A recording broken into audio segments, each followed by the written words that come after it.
Cap TV, mencerdaskan pekerja. Oke, langsung aja nih ya. Mengingat betapa panasnya diskusi soal Undang-Undang Ketenagakerjaan akhir-akhir ini, di ulasan kali ini kita bakal membedah tuntas usulan reformasinya, tapi spesifik dari kacamata Serikat Pekerja. Yuk, kita mulai bahas ini. Sebagai konteks nih, materi sumber yang lagi kita bedah hari ini itu disusun oleh Bapak Zen Mutawali. Beliau ini koordinator bidang perjanjian kerja bersama, Jamsos, dan K3LH dari Serikat Pekerja PP, FSP, KEP, SPSI. Fokus kita di sini murni untuk menjabarkan kerangka pemikiran dan argumen beliau seobjektif mungkin ya, berdasarkan paparan yang udah disajikan. Biar kebayang alurnya, ini peta jalan diskusi kita. Mulai dari jaminan konstitusi, dampak krusial putusan MK 168, penataan kontrak, kebijakan upah, hak-hak dasar, sampai visi ekonomi inklusif. Oke, masuk ke bagian pertama, jaminan konstitusi yang jadi landasan ketenagakerjaannya. Nah, dan ini dengan brilian menggambarkan kontras yang ada. Secara konstitusi, tujuannya tuh jelas banget kan? Negara wajib memberikan perlindungan, penghidupan yang layak, dan kepastian hukum buat pekerja. Tapi, pihak serikat menyoroti realitas di lapangan yang seringkali berbenturan, mulai dari maraknya ketidakpastian status kerja, sampai adanya indikasi pemberangusan serikat atau union busting. Jadi kelihatan banget ya, ada gap atau celah besar antara janji konstitusi dengan realitas pekerja di lapangan. Lanjut ke bagian 2, yaitu soal dampak putusan Mahkamah Konstitusi 168. Ini nih yang jadi momen reformasinya. 2 tahun. Cuma itu waktunya. Lewat putusan nomor 168, Mahkamah Konstitusi ngasih waktu paling lama 2 tahun buat pembuat undang-undang untuk menyusun hukum ketenagakerjaan baru yang komprehensif. Ini benar-benar jadi jendela reformasi yang super krusial. Terus, siapa aktor kuncinya di sini? Mahkamah secara tegas mengamanatkan kalau pembentukan hukum ini wajib melibatkan partisipasi aktif serikat pekerja. Artinya apa? Serikat pekerja sekarang bukan cuma sekedar penonton di pinggir lapangan, tapi mereka punya kursi wajib di meja perumusan. Ini mengubah keseimbangan dialognya banget. Kenapa sih keterlibatan mutlak ini penting banget? Disinilah serikat pekerja meletakkan argumen filosofis terkuat mereka. Mereka bilang, kalau esensi dari hukum ketenagakerjaan itu, ya negara wajib hadir ngasih perlindungan. Kenapa coba? Karena pekerja diposisikan sebagai pihak yang jauh lebih rentan, baik secara struktural maupun ekonomis, kalau dibandingin sama pemberi kerja.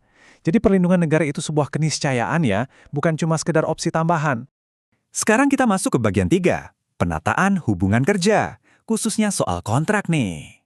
Coba kita lihat dampaknya di dunia nyata. Serikat menuntut pembatasan durasi yang tegas, kontrak sementara atau PKWT itu maksimal banget 3 tahun. Terus, kalau kontraknya nggak tertulis, status pekerjanya otomatis jadi permanen.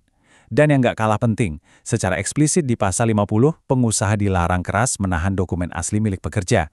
Ini krusial banget buat ngejamin kebebasan mobilitas mereka. Kalau kita lihat langsung ke kutipan pasal 63 dan 65 soal sistem outsourcing atau alih daya, serikat tuh menuntut adanya pembatasan ketat. Jadi nggak bisa lagi sembarang fungsi kerja utama itu dialih dayakan begitu aja, tanpa ada rekomendasi resmi dari lembaga kerjasama tripartit nasional. Nah, buat mastiin pekerja outsourcing ini tetap aman, mereka ngajuin satu prinsip internasional yang namanya TUPE, singkatan dari Transfer of Undertaking, Protection of Employment. Gampangnya, ini tuh kayak jaring pengaman berantai. Jadi misal perusahaan tempat kamu kerja, ganti vendor outsourcing, hak kamu, upah, sama status kesejahteraan itu harus ditransfer utuh ke vendor yang baru. Gak ada ceritanya kehilangan masa kerja atau disuruh mulai dari nol lagi. Adil banget kan? Masuk ke bagian 4. Wujudkan kebijakan pengupahan yang adil. Ini topik yang lumayan sering diperdebatkan.